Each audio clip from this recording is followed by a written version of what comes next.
কিছুতেই নিয়ন্ত্রণে আসছে না হামের প্রকোপ। প্রতিদিনই ঢাকা সহ সারা দেশের হাসপাতালগুলোতে বাড়ছে ভর্তি রোগীর সংখ্যা। চট্টগ্রামে হামের উপসর্গ নিয়ে একদিনে আরও 53 শিশু হাসপাতালে ভর্তি হয়েছে। রোববার জেলা সিভিল চট্টগ্রাম মেডিকেল কলেজ হাসপাতাল সহ নগরীর বিভিন্ন হাসপাতালে এসব রোগী ভর্তি হয়েছে। সিলেটে হামের উপসর্গ নিয়ে আরও এক শিশুর মৃত্যু হয়েছে। সোমবার সকালে Sylhet MAG Osmani medical college হাসপাতালে চিকিৎসাধীন অবস্থায় মারা যায় 1.5 বছর বয়সী এই শিশুটি। এ নিয়ে সিলেট বিভাগে এই রোগে মৃতের সংখ্যা বেড়ে দাঁড়িয়েছে 12 জনে।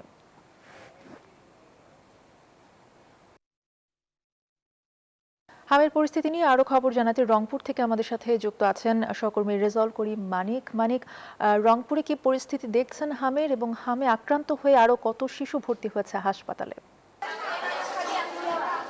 অর্থে আপনি যেমনটি বলছিলেন যে কোনোভাবেই নিয়ন্ত্রণে আসছে না হামের যে রোগীগুলো রয়েছে। আপনাকে যদি বলে রাখি যে রংপুর বিভাগে এখন পর্যন্ত অর্থাৎ 8টি অর্থাৎ জেলা হাসপাতাল এবং রংপুর মেডিকেল কলেজ হাসপাতালে প্রায় 400 হামের রোগী ভর্তি হয়েছে। তার মধ্যে রংপুর মেডিকেল কলেজ হাসপাতালে ভর্তি হয়েছিল 127 জন। এর মধ্যে 100 অর্থাৎ 2 জন সুস্থ হয়ে ফিরে গেছে। এখন পর্যন্ত 25 জন ভর্তি রয়েছে। আপনাকে ক্যামেরার চোখে দেখানোর চেষ্টা করছি। আপনি দেখছেন যে হামের রোগী রয়েছে। তবে রংপুর মেডিকেল কলেজে এখন পর্যন্ত একজন রোগী মারা গেছে। একটু কথা বলতে চাই আপনার সাথে। আপনার বাবুর কি হয়েছে এবং কেন হাসপাতালে এসেছে?